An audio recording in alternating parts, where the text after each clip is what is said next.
கோபியை வெளுத்து வாங்கின நண்பர் பாக்கியா கேட்ட சரியான கேள்வி, மாறின கதைக்களம். ஸோ இந்த மாதிரி இன்னைக்கான பாக்கியலட்சுமி சீரியலில் என்னென்ன நடந்துச்சு அப்படிங்கிறத பார்க்கலாம். ஸோ அந்த வகையில் ஒரு வழியாக ராமமூர்த்தி இறப்பிற்கு அப்புறமா அடுத்த சவால்கள் பார்த்தீங்கன்னா இன்னைக்கு ஆரம்பிச்சிருக்குது. இத்தனை நாட்களாக அழுதுகிட்டு இருந்த பாக்கியாவோட குடும்பம் இப்போ மறுபடியும் அடுத்த கட்ட நடவடிக்கையை ஆரம்பிச்சிருக்கிறாங்க. ஸோ அந்த வகையில் இன்னைக்கு எபிசோடோட ஆரம்பத்தில் கோபி ராமமூர்த்தியை பற்றி பேசுகிறாரு. அப்போது நான் என்னுடைய அப்பாவோட விருப்பத்துக்காகத்தான் பிறந்ததுலேருந்தே இருந்திருக்கேன். ஆனால் அவர் என்னோட சந்தோஷத்துக்காக எதுவுமே பண்ணலை.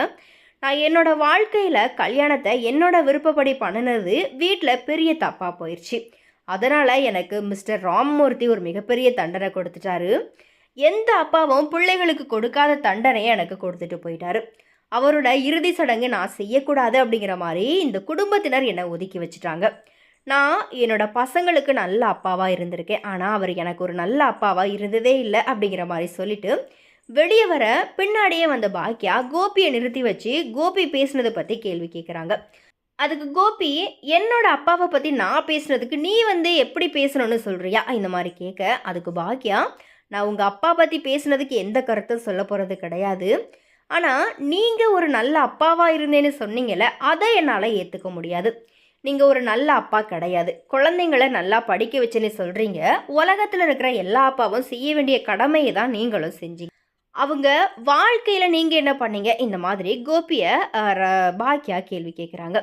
அதோட செழியன் ஜெனியை விரும்பினப்போ நான் தான் கல்யாணம் பண்ணி வச்சேன். எழில் அமிர்தாவை விரும்பினப்போவும் நான் தான் கல்யாணம் பண்ணி வச்சேன். கடைசி காலத்தில் உங்கள் அப்பாவுக்காச்சும் உங்களால் சந்தோஷம் கிடச்சிச்சா? அதுவும் இல்லை இந்த மாதிரி பாக்கியா சொல்ல, கோபி, உன்னோட வேஷத்தை நம்பி இந்த குடும்பம் பின்னாடி இருக்குது, ஆனால் எனக்கு ஒரு காலம் வரும், அப்போ நான் பார்த்துக்கிறேன் அப்படிங்கிற மாதிரி திட்டிட்டு அங்கே இருந்து ரெஸ்டாரண்ட்டுக்கு அங்கே உட்காந்துடுறாரு.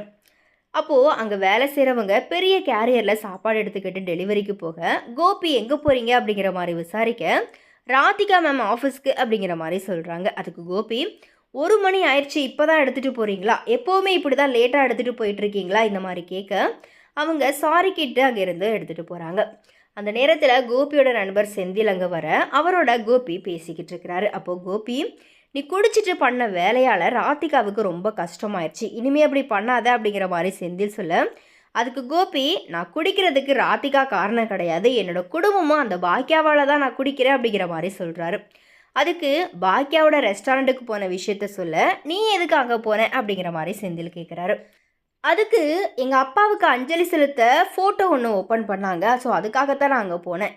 என்னென்ன நாடகம் நடத்துகிறாங்கன்னு பார்க்க போனேன் அப்படிங்கிற மாதிரி சொல்ல, அப்போ சரி, ஆனால் நீ பேசாமல் வந்திருக்க வேண்டியது தானே அப்படிங்கிற மாதிரி கேட்க, நான் என்னோடய வாழ்க்கையில் ரொம்ப வருஷம் அமைதியாக இருந்துச்சேன், ஆனால் இன்றைக்கி எல்லாத்தையும் பேசிட்டேன் அப்படிங்கிற மாதிரி சொல்ல, எதுக்குடா உனக்கு இந்த வேலை அப்படிங்கிற மாதிரி செந்தில் கோபியை திட்டுறாரு. அதுக்கப்புறமா யாராச்சும் அங்கே உன்னை எதுவும் சொன்னாங்களா அப்படிங்கிற மாதிரி கேட்க, வேறு யாரும் எதுவும் சொல்லலை, பாக்கியா தான் நீங்கள் நல்ல அப்பா கிடையாதுன்னு சொன்னான். நான் நல்ல அப்பாவா இல்லையான்னு பசங்களுக்கு தெரியும் அப்படிங்கிற மாதிரி சொன்னேன்னு சொல்ல, எதுக்குடா இந்த தேவையில்லாத வேலை பார்க்குற அப்படிங்கிற மாதிரி செந்தில் திட்ட, அதுக்கு கோபி, இதெல்லாம் தேவையில்லாத வேலை கிடையாது அப்படிங்கிற மாதிரி கோபமாக பேசுகிறாரு. அதோட, நான் எப்படி இப்போ குடும்பத்தை விட்டுட்டு இருக்கிறேனோ அதே போல் பாக்கியாவை நான் தனிமரமாக நிற்க வைப்பேன் அப்படிங்கிற மாதிரி வன்மத்தோடு பேசிக்கிட்டு இருக்கிறாரு. இன்னொரு பக்கத்தில் பாக்கியாவை தேடி எழில் வராரு. எழிலோட நிலா வந்ததும் நிலாவை தூக்கி வச்சுக்கிட்டு இருக்கிறாங்க பாக்கியா. அதுக்கப்புறமா எழில் தான் புது வீடு ஒன்று வாடகைக்கு பார்த்துட்டதாகவும் அந்த வீட்டுக்கு போகிறதாகவும் சொல்கிறாரு. பாக்கியாவுக்கு மனசுக்குள்ளே வருத்தம் இருந்தாலும் அதை வெளியே காட்டிக்காமல் சந்தோஷம் அப்படிங்கிற மாதிரி சொல்லிக்கிட்டு இருக்கிறாங்க. ஸோ இதோட இந்த எபிசோட முடியுது. நாளைக்கு என்ன நடந்துச்சு அப்படிங்கிறத நெக்ஸ்ட் வீடியோவில் பார்க்கலாம்.